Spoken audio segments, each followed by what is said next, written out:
ईश्वर ने हमारे भाग्य में जो लिखा है उसे हमसे कोई छीन नहीं सकता। लेकिन अगर हमें अपने ईश्वर पर सच्चा भरोसा है तो हमें वो भी मिल सकता है जो हमारे भाग्य में नहीं लिखा होता। इंसान का मुश्किल वक्त उसके लिए एक दर्पण की तरह होता है जो हमारी क्षमताओं का दर्शन हमें करवाता है। वह दिन मत दिखाना कान्हा कि हमें खुद पर गुरूर हो जाए। रखना अपने दिल में इस तरह कि जीवन सफल हो जाए। इस पूरे ब्रह्मांड में ऐसी कोई ताकत नहीं जो इंसान की इच्छाओं की पूर्ति कर सके, क्योंकि इंसान की इच्छाएं एक समुद्र के समान होती हैं जिसे कभी भी भरा नहीं जा सकता। जो दूसरों को तकलीफ़ों को समझते हैं, जिनमें दया है, दिल से अच्छे हैं, उन्हें दोबारा जन्म नहीं लेना पड़ता। अगर कोई मनुष्य हमारे साथ बुरा कर रहा है तो उसे करने दो, यह उसका कर्म है और समय उसके कर्म का फल उसे ज़रूर देगा। लेकिन हमें कभी भी किसी के साथ बुरा नहीं करना चाहिए, क्योंकि यही हमारा धर्म है। श्री कृष्ण कभी भी हमारा हाल नहीं पूछते, पर वो हमारी खबर रखते हैं। श्री कृष्ण अपने सच्चे भक्तों पर हर घड़ी नज़र रखते हैं। जो हुआ वह अच्छा हुआ, जो हो रहा है वह अच्छा हो रहा है, जो होगा वो भी अच्छा ही होगा।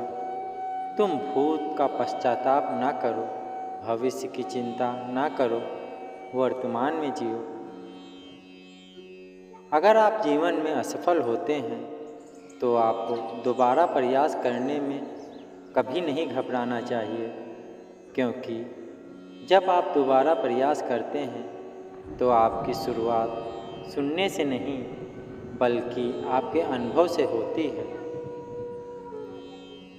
इस संसार में मनुष्य किसी भी रूप में बड़ा नहीं होता, बल्कि मनुष्य के पीछे जो ताकत खड़ी होती है वो ज़्यादा बड़ी होती है। मनुष्य अपने सच्चे हृदय से जो दान दे सकता है वह अपने हाथों से नहीं दे सकता, और मौन रहकर हम जो कह सकते हैं वह हम अपने शब्दों से नहीं कह सकते। अंतकाल में जो मनुष्य मेरा स्मरण करते हैं, देख त्याग करता है, वह मेरी शरण में आता है। इसलिए मनुष्य को चाहिए कि अंतकाल में मेरा चिंतन करें। जिस व्यक्ति के पास संतुष्टि नहीं है, उसे कितना भी मिल जाए वह असंतुष्ट ही रहेगा। श्री कृष्ण जी कहते हैं, जिस व्यक्ति को आपकी कद्र नहीं, उसके साथ खड़े रहने से अच्छा है आप अकेले रहें। यदि आप किसी के साथ मित्रता नहीं कर सकते हैं तो उसके साथ शत्रुता भी नहीं करना चाहिए। जब आपके जीवन के चारों ओर हताशा और निराशा हो, जब दुखों ने आपको हर जगह से घेर रखा हो, तब आप सच्चे मन से श्री कृष्ण जी के नाम का दीपक जलाना और अपना हाल श्री कृष्ण को सुना देना। श्री कृष्ण स्वयं आपके सब दुख हरने आएंगे। तुम उसके लिए शोक करते हो जो शोक करने के योग्य नहीं है। बुद्धिमान व्यक्ति न जीवित और न ही मृत व्यक्ति के लिए शोक करते हैं। मनुष्य का जीवन केवल उसके कर्मों पे चलता है। जैसा कर्म होता है वैसा उसका जीवन होता है। क्रोध की अवस्था में भ्रम जन्म लेता है। भ्रम बुद्धि को नष्ट कर देती है। बुद्धि के नष्ट होते ही व्यक्ति का पतन हो जाता है। प्यार और तकदीर कभी साथ नहीं चलते, क्योंकि जो तकदीर में होते हैं उनसे कभी प्यार नहीं होता, और जिससे हमें प्यार हो जाता है वह तकदीर में नहीं होता। खाली हाथ आए, खाली हाथ वापस चले जाओगे। आज तुम्हारा है, कल किसी और का था, परसों किसी और का होगा। तुम जिसे अपना समझकर मग्न हो रहे हो, बस यही प्रसन्नता तुम्हारे दुखों का कारण है। हर कीमती चीज़ को उठाने के लिए झुकना ही पड़ता है।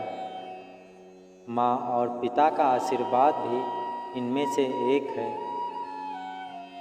वह जो सभी इच्छाएं त्याग देता है, मैं और मेरा की लालसा तथा भावना से मुक्त हो जाता है, उसे शांति प्राप्त होती है। अगर व्यक्ति शिक्षा से पहले संस्कार, व्यापार से पहले व्यवहार और भगवान से पहले माता पिता को पहचान ले तो जिंदगी में कभी कोई कठिनाई नहीं आएगी। फल की अभिलाषा छोड़कर कर्म करने वाले पुरुष ही अपने जीवन को सफल बनाता है।